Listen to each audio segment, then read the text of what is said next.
প্রিয় দর্শক, সহিহ হাদিসের বর্ণনায় আজকে আমরা এমন এক ঘটনা সম্পর্কে অবগত হব যা শুধু মদিনাকে কম্পিত করেনি, বরঞ্চ মহান আল্লাহ রাব্বুল আলামিনের আরশসহ কেঁপে উঠেছিল। এবং নবী করিম সাল্লাল্লাহু আলাইহি ওয়াসাল্লাম নিজেও দোটানায় পড়ে গিয়েছিলেন যে আয়েশা রাদিয়াল্লাহু তাআলা আনহাকে তিনি স্ত্রী হিসেবে রাখবেন নাকি তালাক দিয়ে দিবেন। ঘটনাটি ইতিহাসের কালো পাতা নামে আখ্যায়িত করা হয় এবং আয়েশা রাদিয়াল্লাহু তাআলা আনহা নিজেই এটি বর্ণনা করেছেন। মদিনার মৃদু বাতাসে তখন এক ধরনের উত্তেজনা বয়ে চলছিল। মুসলিম সমাজ ক্রমশই শক্তিশালী হয়ে উঠছিল, কিন্তু এই বিষয়টি কুরাইশ নেতারা মেনে নিতে পারছিল না।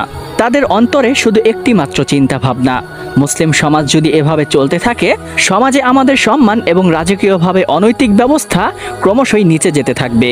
অন্যদিকে বদর ও উহুদ যুদ্ধের পরে মুসলিম ও মুশরিকদের মাঝে দ্বন্দ্ব তখনও শেষ হয়নি। কুরাইশরা প্রতিনিয়তই প্রতিশোধের আগুনে উস্কে উঠত, আর নবী করিম সাল্লাল্লাহু আলাইহি ওয়াসাল্লাম এবং তার সাহাবীরা আল্লাহর পথে সত্য প্রতিষ্ঠার জন্য প্রস্তুত থাকতেন।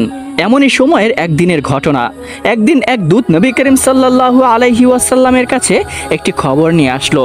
সে এসে বলতে লাগলো, ইয়া রাসূলুল্লাহ, বনু মুস্তালিক নামে একটি গোত্র, যাদের নেতা হারিস ইবনে আবিদিরার মুসলমানদের উপর আকস্মিক হামলার প্রস্তুতি নিচ্ছে। তারা মক্কার কুরাইশদের সঙ্গে মিলিত হয়ে মুসলমানদেরকে নিশ্চিহ্ন করার গোপন ষড়যন্ত্র করছে। নবী করিম সাল্লাল্লাহু আলাইহি ওয়াসাল্লাম সাহাবীর এই কথা শুনে অত্যন্ত চিন্তিত হয়ে গেলেন। তার চেহারায় গুরুগম্ভীর ভাব ফুটে উঠল।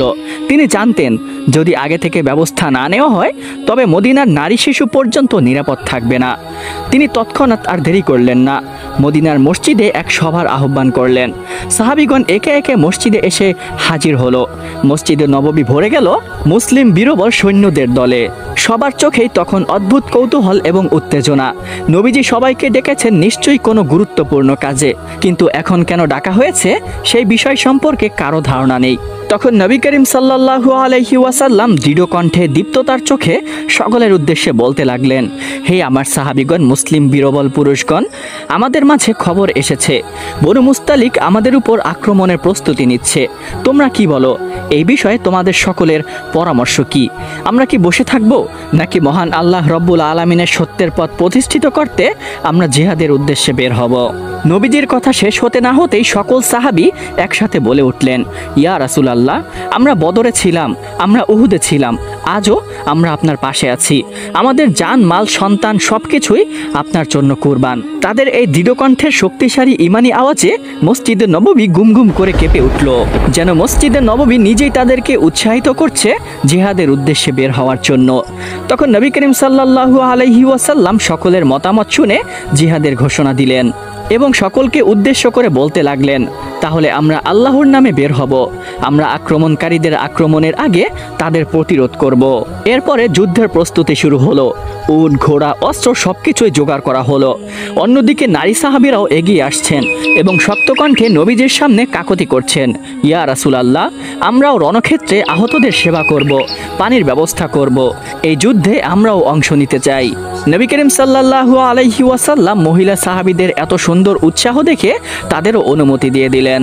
অন্যদিকে সেই সময় নবীজির ঘরে একটি রীতি প্রচলিত ছিল।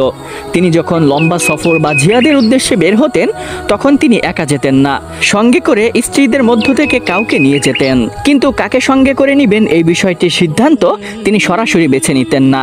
এর জন্য তিনি সুন্দর একটি পদ্ধতি প্রয়োগ করতেন, তা হচ্ছে লটারি। তো প্রতিবারের মতো এবারও তিনি লটারির আয়োজন করলেন।